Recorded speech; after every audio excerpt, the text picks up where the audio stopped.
चंदन शीतल होता है, लेकिन अतिशय रगड़ करो तो अग्नि पैदा हो जाएगी।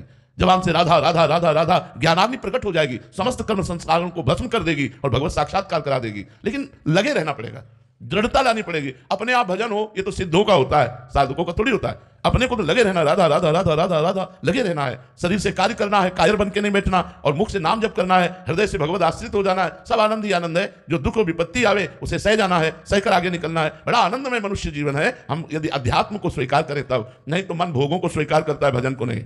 भजन जबरदस्ती कराना पड़ता है। जी, साधक के हृदय में एक ऐसी मान्यता रहती है कि ऐसी कोई कृपा होगी कि झटका लगेगा और मतलब हमारा नाम चलने कभी नहीं होगी। ये उन्हीं के ऊपर होती है जो पूर्व में भजन किए हैं और भूल में आ गए, भ्रमित हो गए, कहीं फिसल गए, तो ऐसा झटका लगा कि वो जहां थे वहां से ऊपर उठ गए।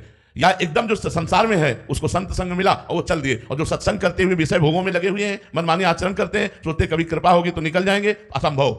भगवान ऐसे कायरों पर कृपा नहीं करते। जो दृढ़तापूर्वक प्रयास करते हैं पर असफल है, उन पर कृपा होती है, उन पर कृपा उठाकर उसको चलाती है। जो कायर पुरुष ऐसे आलसी प्रमादी ऐसे नहीं, ऐसे नहीं है, कृपा ऐसे नहीं होती। हम दृढ़तापूर्वक लगे हैं लेकिन असफल हैं, अब कृपा आपको उठाएगी, अब कृपा आपको सफलता प्रदान करेगी। आप लगी नहीं रहे, भोगों में लग रहे हो, बोले हो जाएगा सब श्री जी की कृपा से, तो दुर्गति हो जाएगी। हमारी बात मान लो। ऐसे नहीं होता कि केवल कृपा की बात की और मनमानी आचरण किए, ऐसा नहीं होता। इसीलिए भगवान ने गीता में स्वयं आदेश किया, भागवत में एकादश स्कंद में स्वयं आदेश किया, शास्त्र रूप संत रूपों से स्वयं आदेश कर रहे हैं। अगर हम उनके द्वारा बताए हुए साधन पथ पर नहीं चलेंगे तो कृपा का अनुभव तो होगा ही नहीं, कभी नहीं होगा।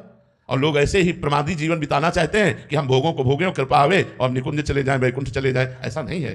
साधन धाम मोक्ष कर द्वारा, ये साधन का धाम शरीर है, हमें साधना करनी पड़ेगी, अवश्य अवश्य करनी पड़ेगी। बिना साधना के कृपा का अनुभव नहीं होता। कृपा तो है। और जी, साधक में साधुता पंडित बाबा की वाणी है, उसमें एक शब्दावली थी कि कृपा का आश्रय लेके साधक प्रमाद ना करे। हाँ, बिल्कुल, आश्रय शायद यही था। हाँ बिल्कुल यही है। अगर कृपा का आश्रय लेकर देखो, हम आपको बताएं, हमारे हृदय में कृपा के सिवा कुछ नहीं रह गया है। हम असली बात तुम्हें बता रहे हैं, कृपा के सिवा कुछ नहीं रह गया है।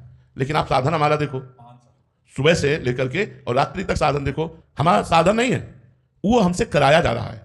हम तो सिर्फ कृपा के आश्रित है, साधन कराया जा रहा है। अब ऐसा नहीं कि हम संसार का मनोरंजन करें और कृपा हमको परम पद में पहुंचा दे, ऐसा कभी नहीं होता। ऐसे साधक चाहता है नहीं, साधक तो फिर वो गलत है, वो साधना युक्त साधक नहीं, वो भ्रष्ट आचरण वाला भी सही है। लेकिन भगवान की कृपा का आश्रय रखेगा अगर हृदय से सही ढंग से, तो वो उसको भी भगवान आगे साधन पथ में चला देंगे। लेकिन साधन पथ में चलना ही पड़ेगा, आपको साधना करनी पड़ेगी। बिना साधना के भगवत तत्व का, कृपा का, प्रेम का अनुभव नहीं होता।